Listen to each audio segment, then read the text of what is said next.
Bonjour à toutes et à tous, bienvenue pour cette nouvelle vidéo de Installez-vous confortablement parce que cette vidéo va vous donner un certain nombre de données, d'informations qui vont vous permettre de comprendre beaucoup de choses.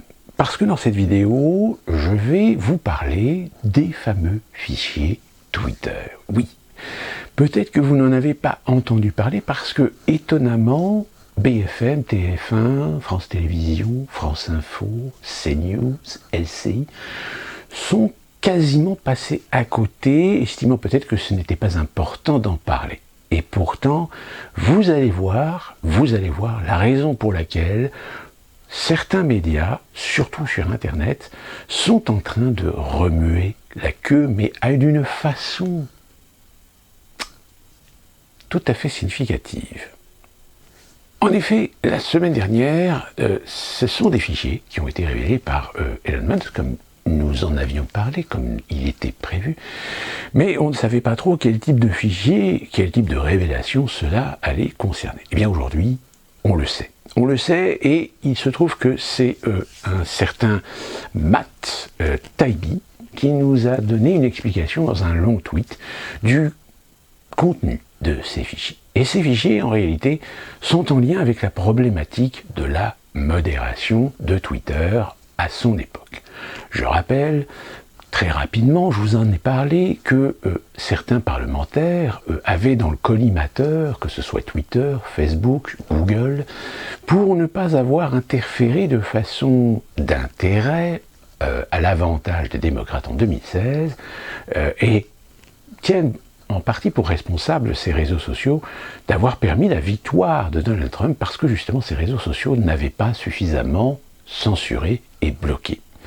Surtout Twitter, par lequel était passé un certain nombre de révélations sur des emails de Hillary Clinton, ce qui vaudra d'ailleurs à Dorsey, le PDG de l'époque, d'être, lui en particulier, dans le collimateur de ces députés et de ces élus démocrates. Chose qui s'est inversée, puisque on l'a vu pendant la campagne présidentielle de 2020, là en revanche, les réseaux sociaux se sont évertués à canaliser leur censure, plus particulièrement vers les pro-Trump, et voire même supprimer le compte, bloquer plus ou moins le compte du président des États-Unis lui-même.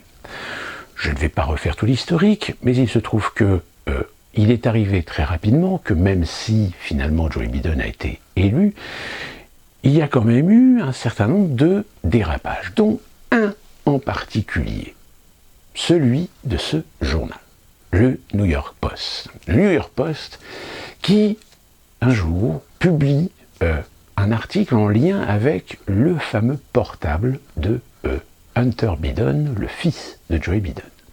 Et dans cet article, évidemment, il y a du croustillant. Du croustillant sur certains contenus, alors il n'y a pas la totalité des contenus, mais au moins sur certains contenus qui révéleraient des accointances, des interventionnismes, des affiliations avec l'Ukraine. Si jamais vous n'avez jamais lu cet article, je vous mettrai en lien une version que j'ai traduite pour que vous puissiez prendre conscience du contenu de cet article et pourquoi il est devenu très rapidement gênant. Je vous rappelle, à l'époque de la sortie de cet article, nous sommes en pleine campagne présidentielle, Biden, Trump, pour la Maison-Blanche. Sauf que, évidemment, sur Twitter, il y a des gens qui ont commencé à relayer cet article. Et très rapidement, il s'est passé quelque chose. Il s'est passé que cet article a été bloqué, censuré. Voire même le compte de Twitter de ce journal a été suspendu. C'était trop voyant. Et finalement, au bout de quelques jours, l'affaire s'est estompée, Jack Dorsey s'est convenu d'excuses en disant que c'était une erreur, etc. Parce que, évidemment, Twitter, là, se faisait un petit peu allumer par tout le monde, parce qu'il faisait une censure très claire sur une critique, sur des événements, sur des informations concernant les bidons. Eh bien, les fichiers qui ont été révélés concernent en particulier cette affaire. Et Matt Taibbi nous explique, avec un certain nombre de captures d'écran, la réalité des événements. Et force est de constater que la raison pour laquelle vous n'entendez pas parler de cette affaire, eh bien vous allez le comprendre tout de suite.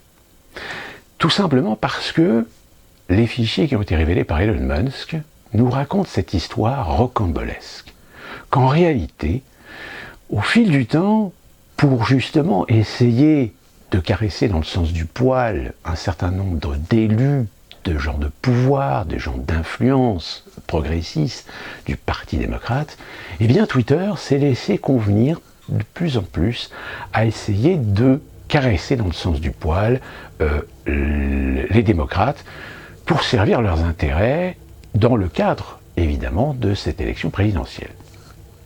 Sauf que, si on ne peut pas renier le fait qu'un organisme, un réseau social, forcément, à un moment donné, a toujours des accointances politiques, a toujours des préférences politiques, et qu'il s'évertue à vouloir faire un petit peu de censure par rapport à ça, là on est dans une logique. Mais il y a quand même une limite à ne pas dépasser.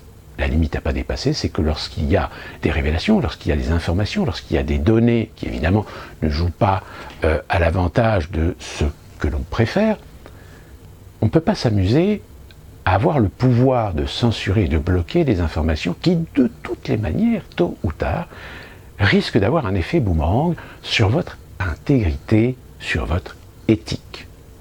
Eh bien, c'est ce qui s'est passé avec le New York Post. Parce qu'en réalité, ces documents et cette analyse qui est faite par Matt Taibbi nous révèlent que cette situation est encore plus rocambolesque qu'elle n'y paraît. Tout simplement parce que, déjà, premièrement, il semblerait que les emails et les messages dans les captures d'écran publiées par Taibbi montrent ce qu'un dirigeant a appelé un tourbillon. Ça veut dire quoi? Ça veut dire que, en réalité, Twitter a été infiltré. Infiltré comment? C'est-à-dire que des collaborateurs, des hauts responsables de la société se sont prêtés à un jeu pour servir les intérêts des démocrates, d'une manière générale, pour essayer de censurer des paroles, pour essayer de bloquer des critiques envers les démocrates. Or, il se trouve que l'article du New York Post, a été complètement gênant parce que c'est l'affaire Hunter Biden. L'affaire Hunter Biden, je rappelle, elle a commencé véritablement à émerger au début de l'année 2020, de par ses frasques, de par sa réputation. Et évidemment, les pro-Trump se sont très rapidement saisis du personnage, de ses frasques, pour attaquer la moralité, pour attaquer l'intégrité de la famille Biden. Or, il se trouve que l'incident qui s'est produit au sein de Twitter, parce que là c'est réellement un incident, eh bien on se rend compte grâce à cette explication, grâce à ces fichiers, qu'en réalité ces gens au sein de Twitter, eh bien se sont octroyés la liberté de censurer au nez et à la barbe même de Jack Dorsey. C'est-à-dire que Jack Dorsey s'est laissé complètement dépasser par les événements, voire même se faire trahir.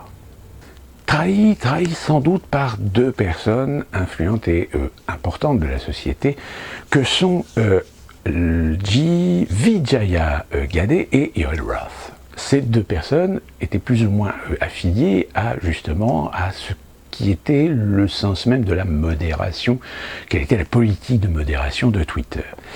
Et Yoel Roth, qui a démissionné et qui n'a eu de cesse de critiquer Elon Musk depuis le rachat de Twitter, reste très laconique sur cette affaire. Les faits restent flous compte tenu des risques sévères. Ici, nous avons choisi d'inclure un avertissement et d'empêcher que ce contenu ne soit amplifié.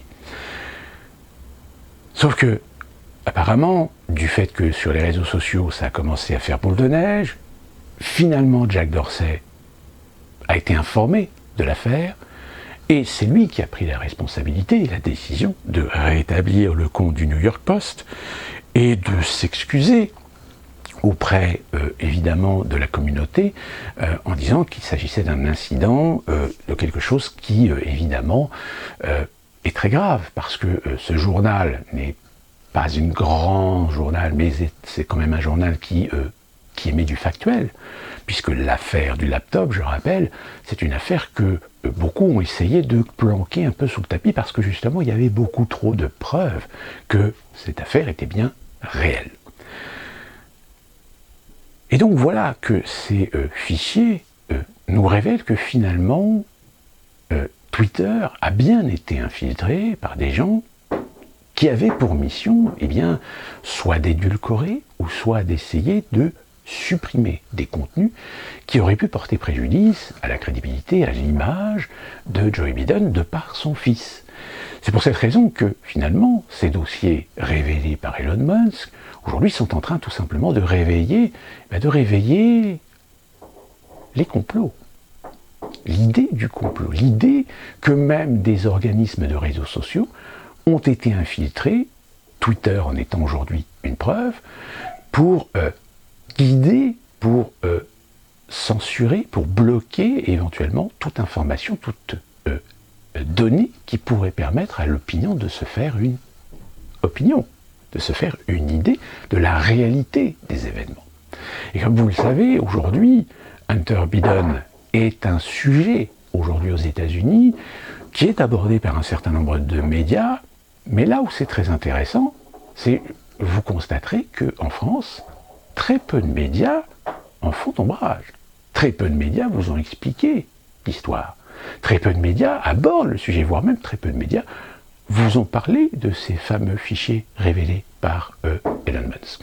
En effet, si vous regardez sur un moteur de recherche, si vous tapez Elon Musk, fichier, Twitter, etc., vous allez vous rendre compte qu'il y a certains sites qui, en effet, relatent les événements, mais ce qui est étrange, c'est que généralement, Google, par ses algorithmes, est censé vous mettre en avant les articles les plus pertinents, c'est-à-dire généralement les articles des formats de presse mainstream.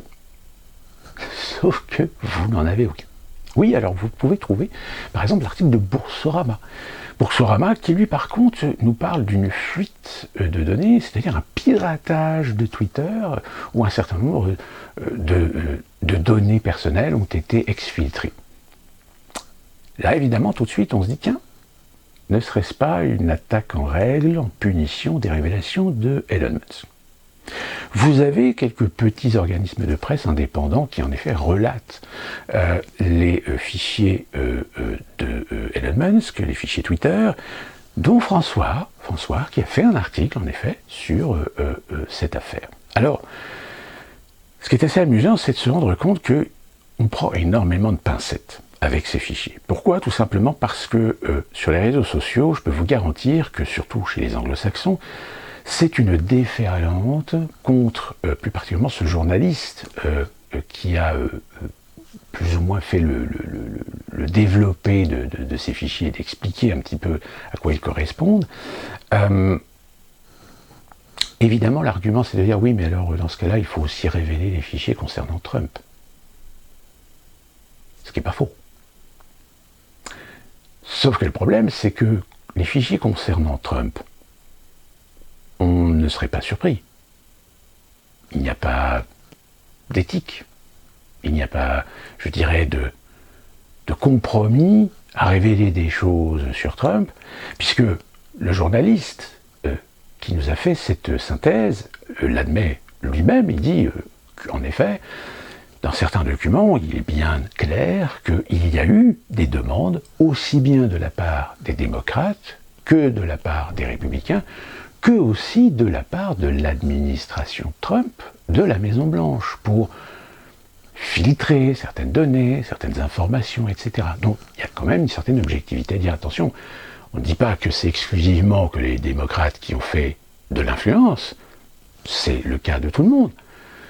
Mais sur cette affaire, en particulier, on semble bien que ça révèle ce que l'on dit depuis très longtemps, c'est que cette affaire Hunter Biden dérange considérablement.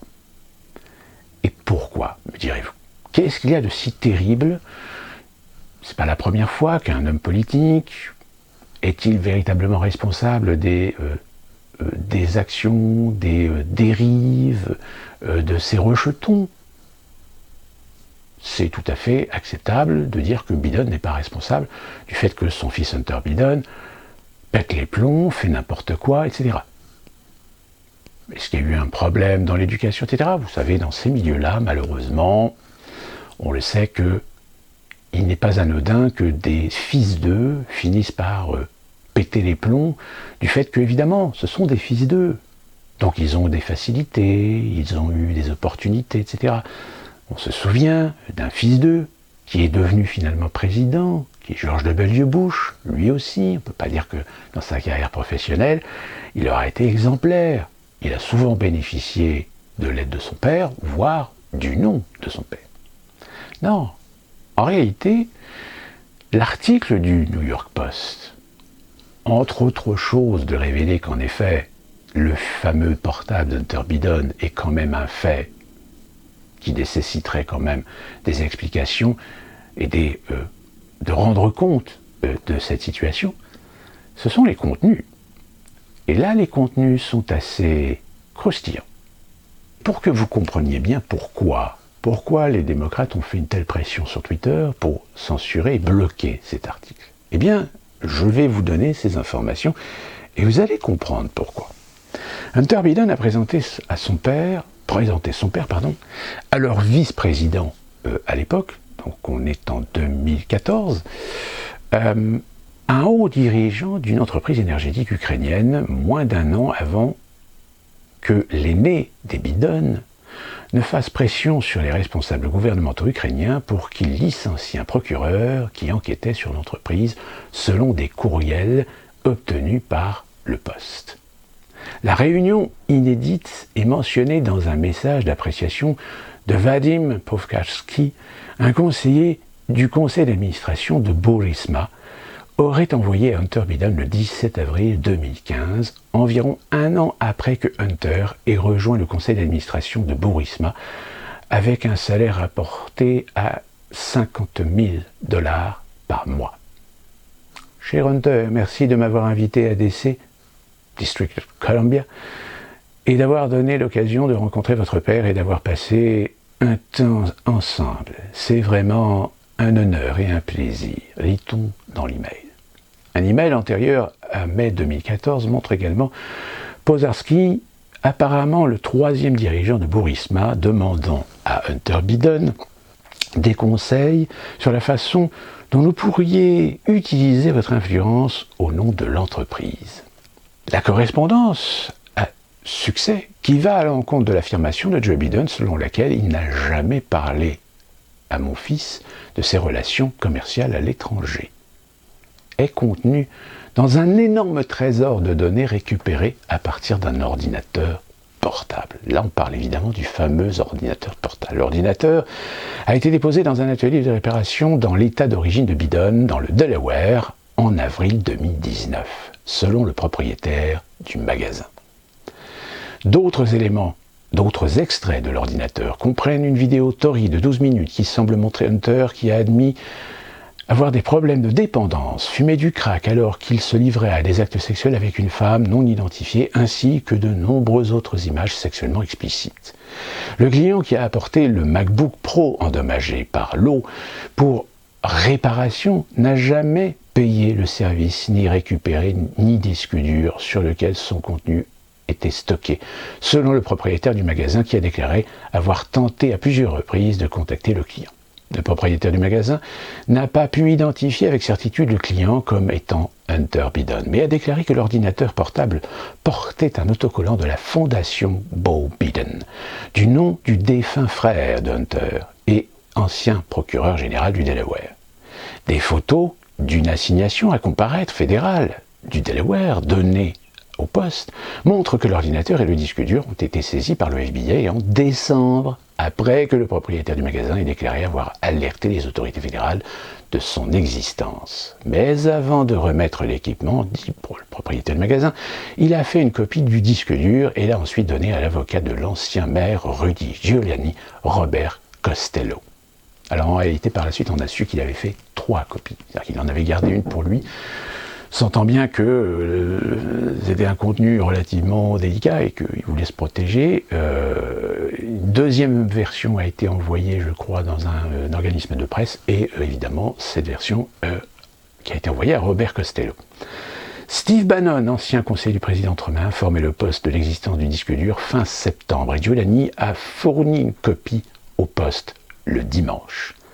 Moins de 8 mois après que Podolsky ait remercié Hunter Biden pour l'avoir présenté à son père, le vice-président à l'époque a reconnu avoir fait pression sur le président ukrainien Petro Poroshenko et le premier ministre Arseniy Yatsenyuk pour qu'ils se débarrassent du procureur général Viktor Shokin en menaçant de retenir une garantie de près de 1 milliard de dollars américains lors d'un voyage en décembre 2015 à Kiev. Je les ai regardés et j'ai dit « Je pars dans 6 heures, si le procureur n'est pas renvoyé, vous ne recevrez pas d'argent », s'est vanté tristement Biden devant le Council of Foreign Relations en 2018. Eh bien, fils de pute, il s'est fait virer. Shokin a déclaré qu'au moment de son licenciement en mars 2016, il avait élaboré des plans spécifiques pour enquêter sur Burisma et incluait des interrogatoires et d'autres procédures d'enquête criminelle sur tous les membres du conseil d'administration, et donc y compris Hunter Biden. Joe Biden a insisté sur le fait que les États-Unis voulaient que Shokin soit retiré en raison de problèmes de corruption qui étaient partagés par l'Union européenne. Pendant ce temps, les emails datés du 12 mai 2014, peu de temps après que Hunter Biden ait rejoint le conseil d'administration de Burisma, montrent que Podolsky, tentant de ramener à utiliser son influence politique pour aider l'entreprise. Le message avait pour objet « problème urgent » et a également été envoyé au partenaire commercial de Hunter Biden, Devon Archer, qui siégeait également au conseil d'administration de Burisma. Alors je ne vais pas vous lire le reste de l'article, qui redéveloppe un petit peu l'évolution. Par exemple, la Nouvelle-Zélande n'est pas identifiée dans l'email, mais semble être en référence au fondateur de Burisma, dont le prénom est une version ukrainienne de Nicolas. Lorsque les prétendus check-down a échoué, ils ont procédé à des actions concrètes sous la forme d'une ou plusieurs procédures préalables de procès, a écrit Podolsky. Nous avons un besoin urgent de vos conseils sur la manière dont vous pourriez utiliser votre influence pour transmettre un message signal, etc., pour arrêter ce que nous considérons comme une des actions à motivation politique, etc., etc., etc. Donc vous comprenez que cet article du New York Post n'est pas seulement un article basé qui parle de ce fameux portable Hunter Biden, mais met en évidence ce qui était considéré comme étant des idées complotistes à l'époque sur le fait que les Biden avaient des liens d'intérêt avec une compagnie énergétique ukrainienne. Et de fait, étant une conséquence sur le fait de cette histoire que nous racontons souvent, sur le fait qu'à partir de 1991, à partir du moment où l'Ukraine est devenue indépendante, eh bien il y a des vautours qui ont tourné très rapidement sur l'Ukraine, des vautours américains. C'est-à-dire des intérêts américains qui ont commencé à s'implanter et à s'infiltrer dans ce pays. Preuve en est, c'est que même certains conservateurs à la Douma, la Douma, c'est en Russie. La Rada, c'est donc le Parlement ukrainien. Certains conservateurs ont vu d'un très mauvais œil ces accointances, ces interventionnismes d'intérêts de compagnies ou de sociétés ou de politiques américaines, qui a donné naissance à ce fameux texte, à cette fameuse loi qui interdit de vendre des terres à des sociétés ou des compagnies d'intérêts étrangères. Ce même texte que Zelensky, lorsqu'il a été élu en 2019, ça a été une de ses premières priorités de vouloir abroger ce texte. Malheureusement, il n'y a pas réussi. Donc vous voyez, au-delà de cette de cette apparence que l'on présente souvent aujourd'hui auprès du grand public, auprès de l'opinion, se cachent derrière en réalité des conflits d'intérêts dans lesquels très souvent on retrouve les mêmes. Et vous forcez de constater que les fameux fichiers Twitter, qui sont les premiers fichiers que Elon Musk a publiés, il a prévu d'en publier d'autres, mettent en évidence qu'il y a bien eu un interventionnisme de la part des démocrates pour faire en sorte de faire taire certaines voix qui racontent certains faits, certaines réalités. Eh bien, quand vous savez ça et quand vous voyez ça, parce que là, c'est du factuel. Là, aujourd'hui, même si certains aujourd'hui sur les réseaux sociaux s'efforcent d'essayer de détourner, d'agiter des chiffons rouges pour détourner l'attention, comme exactement ce que certains Français font aujourd'hui vis-à-vis de cette fameuse affaire de Fast and Furious, d'Ibris Aberkane, de François.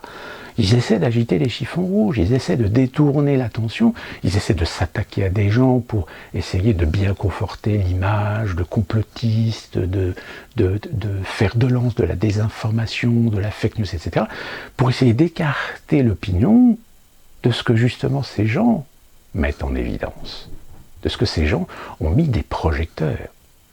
Eh bien, aux États-Unis, c'est exactement ce qu'aujourd'hui les fichiers d'Elon Musk mettent en perspective, mettent en évidence.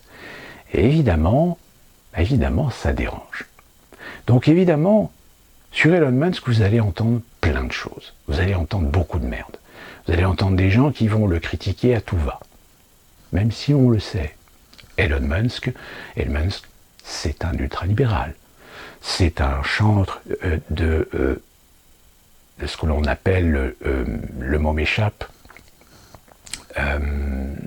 l'alliance des biologies, technologies, le transhumanisme, voilà. C'est un adepte du transhumanisme. Donc c'est pour ça que je vous dis attention, Elon Musk n'est pas un sauveur, n'est pas un libérateur de parole. Elon Musk est un acteur au même titre que des gens tels que Bill Gates, par exemple. À ceci près, c'est que Bill Gates fait peut-être partie d'une génération qui aujourd'hui est épuisée, d'une génération qui aujourd'hui ne fonctionne plus. On fait trop d'erreurs, on a eu beaucoup trop d'assurance. Et donc aujourd'hui, les mondialistes sont en train peut-être de mettre en place des nouveaux acteurs, dont Elon Musk fait partie. Et pour donner de la crédibilité à des gens qui sont des acteurs des mondialistes, les nouveaux acteurs, les nouvelles générations d'acteurs, eh bien, ils appliquent tout simplement la vieille théorie qui consiste que quand un monde ne marche plus, eh bien il faut tuer l'ancien monde pour le remplacer par un autre. Donc au final, force est de constater que ces événements concernant les fichiers de Twitter et ce qui se passe en France avec Fast and Furious et tout l'univers de la bien-pensance, des redresseurs de tort, de ces fact-checkers, etc., eh bien, il va y avoir à un moment donné, forcément, des causalités, il va y avoir forcément des liens, puisque ces fameux fact-checkers, en France, n'ont jamais ou très peu abordé ces sujets, qui pourtant sont des sujets d'importance, parce que mettent en perspective des collusions.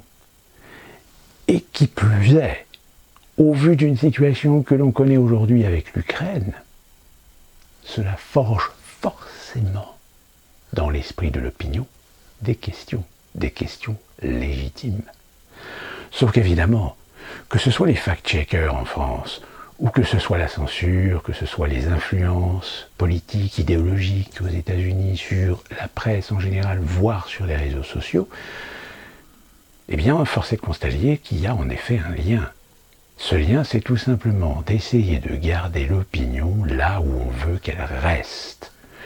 Faire en sorte que l'opinion n'aille jamais chercher des informations, n'aille jamais se poser les bonnes questions et réclame à ceux qui sont censés leur apporter des vérités des réponses à ces questions. Et même quand ça arrive, même quand tout d'un coup on sent bien que l'opinion commence à agiter un petit peu les questions, eh bien ces fact-checkers, ces bien-pensants, essayent de recloisonner l'opinion de telle manière à ce qu'elle soit dans ce que l'on considère être une case dans laquelle elle doit rester et ne jamais en sortir. Et force est de constater que, comme je vous l'ai dit, Elon Musk est en train justement de se servir de ce que ces gens ont installé, de par leur bien-pensance, de par leur conviction d'être les vertueux de l'histoire, et bien commencer à les tacler. Les tacler pour les supprimer, pour les discréditer, mais attention, et c'est là que je vous demande d'être très vigilant, parce que tout simplement c'est pour les remplacer par d'autres qui feront exactement le même travail. À ceci près, c'est que pour l'opinion, eh bien, cette évolution fera que finalement on réussira à se débarrasser de ces redresseurs de tort, de ces bons moralistes, de ces bien-penseurs, de ces diseurs de bonne aventure, de bien-pensance, de vérité qui étaient les leurs, évidemment. Eh bien, on va les remplacer par d'autres. Eh bien, c'est ce qui est en train de se passer avec Elon Musk. Donc, il y a encore des fichiers qui vont arriver. Il y a encore des révélations, c'est croustillant, qui risquent de tomber. Mais ne vous inquiétez pas, je pense que là, on commence à entrevoir certaines portes, que en France, il est très clair qu'on voit des gens que ça dérange considérablement. Donc, affaire à suivre, et pour terminer cette vidéo, eh bien, quelques petites informations assez croustillantes et très intéressantes. Vous l'avez vu dans la précédente vidéo, je vous ai parlé des coupures électriques. Eh bien, force est de constater qu'en l'espace de 48 heures, vous avez beaucoup d'organismes de presse qui tout d'un coup s'évertuent à essayer de vous expliquer que non, il n'y aura pas de coupure, mais il se peut que ça ne veut pas dire que ça ne peut pas arriver. Vous voyez un petit peu la sémantique intéressante. Cette sémantique intéressante qui consiste à dire tout simplement non, on vous garantit qu'il n'y aura pas de coupure d'électricité, mais vous comprenez avec les technologies, la situation, le contexte, si jamais l'hiver est trop froid, s'il y a des tempêtes de neige, etc., il y en aura quand même. Sauf qu'il y en aura, et tout d'un coup, on vous explique des choses évidentes. C'est que s'il n'y a plus d'électricité, forcément, les antennes de téléphone portable ne fonctionnent plus. Les outils qui régissent la circulation automobile ne fonctionnent plus non plus. L'Internet ne fonctionne plus. Oui, l'expression « revenir à l'âge de pierre » n'est pas anodine. Elle est d'autant plus pas anodine que, si vous réfléchissez bien, quand vous voyez d'un côté qu'on vous vend tout va, le tout digital, la dématérialisation, la digitalisation, etc., ouais, c'est génial. Sauf que le jour où vous n'avez plus d'électricité. Excepté évidemment si vous n'avez pas les outils pour être autonome. Et encore, je vous rappelle, j'ai découvert que finalement les gens qui se font installer des panneaux photovoltaïques, eh bien vous avez des normes françaises et des normes européennes qui vous obligent à mettre le raccordement de vos panneaux en amont du réseau électrique et non pas en aval. Ce qui fait qu'en réalité, le jour où il n'y a plus d'électricité, vos panneaux, vous ne pouvez pas en tirer le profit d'une énergie indépendante et autonome. Oui, c'est-à-dire que vos batteries, elles sont chargées. Mais une fois que vos batteries sont déchargées, s'il n'y a plus d'électricité, dans ce cas-là, vous avez une méthode qui est très simple, qu'on appelle une dérivation. Vous faites une dérivation de l'alimentation de vos panneaux photovoltaïques vers votre réseau interne. Sauf que ça, c'est interdit. Elle n'est pas magique, la vie. Et donc, évidemment, moi je vous le dis très sincèrement, moi je viens de l'informatique dans ma formation initiale. Et déjà dans les années 90, on nous vantait le tout digital, la numérisation, la digitalisation des documents, etc. pour éliminer le papier. C'était déjà écologique puisque on disait comme ça on fera des économies de papier, on n'utilisera plus de papier inutilement, etc. Sauf qu'avec mes collègues, on me posait toujours la question, on disait oui mais d'accord, c'est bien, c'est génial, mais le jour où il n'y a plus d'électricité, vous faites comment? Parce qu'un livre, ça reste un livre. Si vous le préservez, si vous le gardez, vous le conservez dans de bonnes conditions, votre livre peut durer des années, des décennies, voire des siècles. alors que votre matériel, vos disques durs, vos 0 et vos 1, s'il n'y a pas d'électricité, c'est encore pire quand il s'agit des fameux clouds. Vous savez, les clouds. Quand ça a commencé à émerger, on disait, mais oui, mais attendez, le jour où on n'a pas Internet, comment on fait pour accéder à notre cloud? Ben, on ne peut pas. Et c'est le problème fondamental. C'est ne plus avoir de support pour Internet, ne plus avoir de support, par exemple, pour que vous ayez plus de disques durs, par exemple. Les disques durs, c'est encombrant. Utilisez le cloud. Stockez vos données dans des clouds. Ben oui, mais le jour où vous avez une panne d'électricité, vous n'avez plus d'internet, vous n'avez plus de box, vous faites comment pour accéder à vos informations pas en cloud?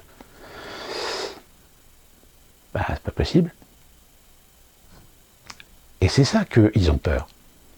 C'est ça qu'ils ont peur que les gens tout d'un coup comprennent.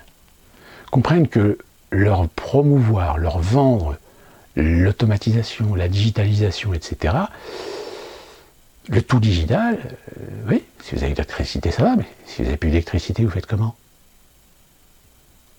Je veux dire, le pauvre chômeur qui doit absolument envoyer son document pour continuer à toucher son chômage, s'il a une coupure d'électricité, il ne peut pas l'envoyer en temps et en heure.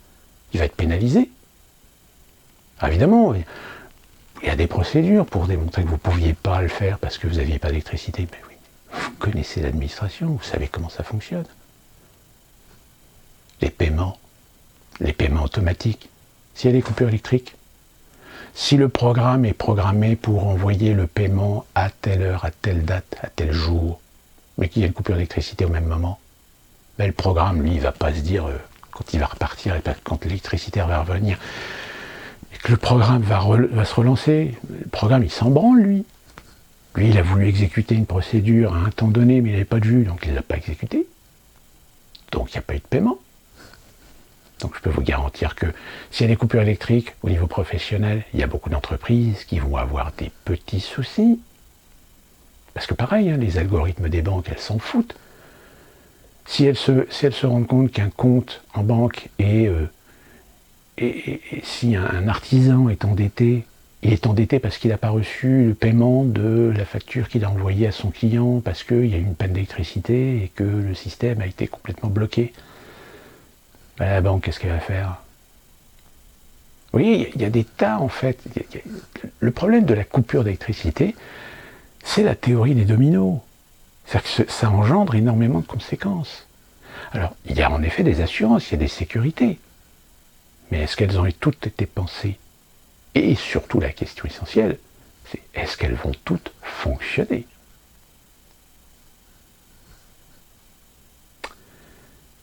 Donc c'est pour ça quand on dit que si jamais il y a des coupures électriques, alors les délestages, hein, comme on les appelle, évidemment ils vont se faire là où il n'y a pas de priorité, là où il n'y a pas d'essentiel.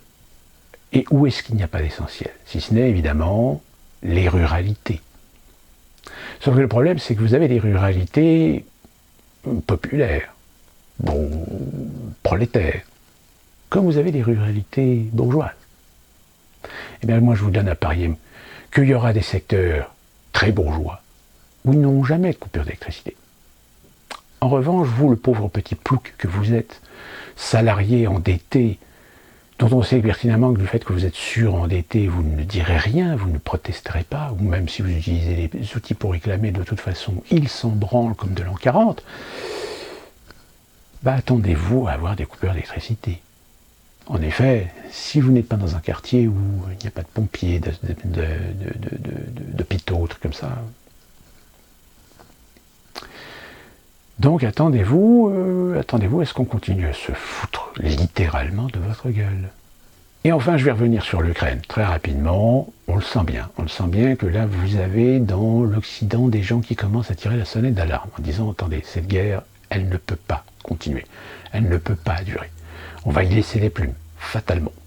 D'autant plus que, souvenez-vous, je vous avais dit il y a très longtemps que le problème d'envoyer des armes et de l'argent à l'Ukraine, c'est être confronté à des situations qu'on a cachées sous le tapis, du fait que l'Ukraine fait partie de ces pays où il existe encore certaines traditions, et non des moindres, qui fait que si vous envoyez 8 milliards à l'Ukraine, vous êtes sûr et certain que vous ne retrouverez jamais à l'arrivée 8 milliards. que vous en trouverez peut-être 6, 5, voire 4. Et c'était la même chose pour les armes, sauf qu'on nous disait que c'était des idées complotistes, que c'était des idées idiotes, etc. C'était des idées, des affirmations pro-russes, qu'on était des pro-Poutine. Sauf que là, nous avons quand même un président d'un pays africain, et non des moindres, puisqu'il s'agit du Mali, je crois. Oui, un avertissement urgent a récemment été lancé par le président Muhammadu Buhari, lui-même. Un communiqué officiel publié sur le site web du bureau de la présidence nigériane a déclaré que Buhari a appelé à plus de vigilance et à renforcement de la sécurité autour des frontières, attirant l'attention sur l'augmentation du nombre d'armes, de munitions et d'autres armes de guerre entre la Russie et l'Ukraine dans le lac Tchad. Cela marque la confirmation la plus claire à ce jour que des armes destinées aux forces ukrainiennes sortent du pays en grand nombre, précisément comme le craignaient de nombreux observateurs, compte tenu des milliards de dollars d'armes qui ont été injectés au cours de la guerre durant ces 9 derniers mois.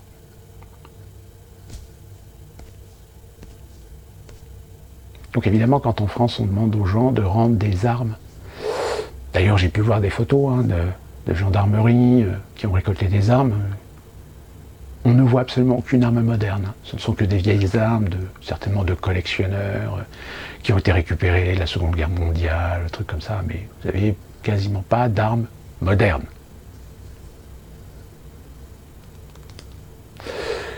Donc voilà, l'Ukraine, donc, comme je vous le dis, on entend qu'en effet, on essaie de trouver des pourparlers. On a même Biden qui a dit de toute façon, il n'y aura pas de négociation tant que la Russie ne se sera pas retirée de l'Ukraine. À cela, évidemment, Poutine répond dans tes rêves.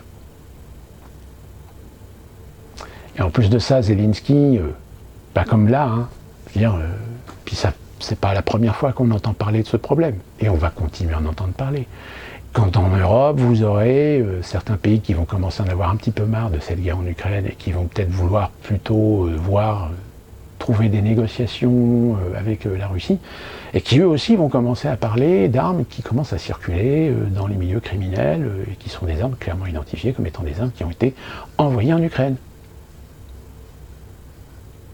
Ben oui, non, mais je vous laisse imaginer que si d'un côté on demande aux Français de restituer des armes sans leur garantissant qu'on ne les punira pas, mais de l'autre, si vous avez des réseaux criminels qui reçoivent des armes modernes, qui étaient destinées à l'Ukraine, mais qui finalement ont été détournées, j'ai envie de dire, le peuple français, le jour où l'État va s'effondrer, le jour où l'État va provoquer les choses de telle manière à ce qu'il y ait une guerre civile en France, finalement les Français vont être complètement en slip. Parce que les plus armés en ce moment, c'est qui ?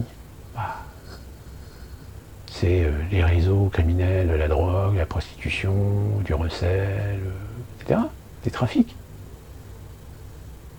Je ne sais plus dans quelle ville il y a des gens qui ont filmé une poursuite où il y en avait qui s'amusaient à tirer avec une Kalachnikov.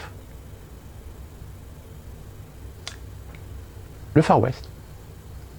Attendez-vous à ce que dans certaines banlieues de grandes agglomérations, ce soit le Far West, si ce n'est pas déjà le cas. Donc, l'Ukraine, aujourd'hui, ils ont tellement monté un château de sable sur l'Ukraine qu'aujourd'hui, la marée commence à monter. Et ils sont bien emmerdés. En plus, avec un Zelensky qui joue un peu trop l'acteur de façon excessive, qui surjoue. Ah oui, c'est vrai. Il faut sauver l'honneur. Pour sauver l'honneur, on est en train de vous expliquer qu'il y a des Russes qui désertent et qui rejoignent l'armée ukrainienne. Vous l'avez vu. Sauf que ça fait quand même depuis 2014 que des Russes, il y en a dans l'armée ukrainienne. Il y a même des Russes dans le bataillon Azov. Dites-moi, les journalistes français, comment vous allez expliquer aux Français qu'il y a des Russes, au-delà du fait qu'ils désertent, au-delà du fait que peut-être c'est des gens qui n'aiment pas Poutine? Est-ce qu'il n'y aurait pas quelque part aussi un problème idéologique? Est-ce que quelque part, au sein même de la Russie, il n'y a pas des nationalistes qui partagent les mêmes idées que les nationalistes ukrainiens? Et ouais, ça existe. La seule différence, c'est qu'en Russie, ils sont pourchassés, ils sont interdits, ils sont arrêtés, ils sont condamnés. Ce qui n'est pas le cas en Ukraine. Donc que l'on retrouve des Russes dans l'armée ukrainienne, c'est pas une surprise. Je dirais même que c'est une logique et une évidence même. D'ailleurs, j'ai envie de dire à tous ces organismes de presse, souvenez-vous, il y a des Français qui ont rejoint l'armée allemande. Il y a des Français qui ont été du côté du fascisme italien. Il y a des Français qui étaient pour le régime de Franco. Il y a des Français qui ont combattu aux côtés de gens méprisables. Il y a des gens qu'on appelle des collabos, avec le recul de l'histoire, évidemment. Et cela, tous les conflits, en règle générale, vous le retrouvez. Regardez l'Algérie, par exemple. Ah oui. Oh, c'est marrant. Il y a des Français qui étaient pour l'indépendance de l'Algérie et des Français qui étaient pour conserver l'Algérie dans la France. Même encore aujourd'hui, hein. Les gens qui ont connu cette époque, il y a encore des gens convaincus que l'Algérie aurait dû rester française. Trahison. Donc, faites attention quand des médias vous racontent des trucs qui sont évidents, qui sont séculaires, qui ont toujours existé. Mais comme les médias ont une fâcheuse tendance à prendre vraiment les gens pour des cons, donc on vous fait un petit emballage, histoire de vous dire que c'est une nouvelle importante. C'est une nouvelle qui sous-entend, qui utilise une sémantique pour vous faire croire, pour vous sensibiliser, pour vous faire dire. Et je vais terminer cette vidéo en vous rappelant une petite vidéo qui a été sortie par un de nos vertueux que vous connaissez certainement, qui est la tronche en biais, alias monsieur Thomas Durand, qui, dans une de ses vidéos, a suggéré l'idée qu'ils étaient victimes de harcèlement, ils étaient victimes de pression. Et il commence à dire, alors qu'en réalité, c'est pas plus des pressions que ce qu'ils subissent par rapport à aujourd'hui la situation. Le fait que des gens légitimement ont le droit de leur réclamer des comptes sur la façon dont ils ont traité parfois certaines informations, sur la façon dont ils ont analysé, ou étudié, ou raconté, ou débunké des vérités. Logique. Eh bien, M. Thomas Durand a sous-entendu l'idée que vous imaginez si on devait aller harceler, demander à YouTube de bloquer toutes les vidéos de Sud Radio.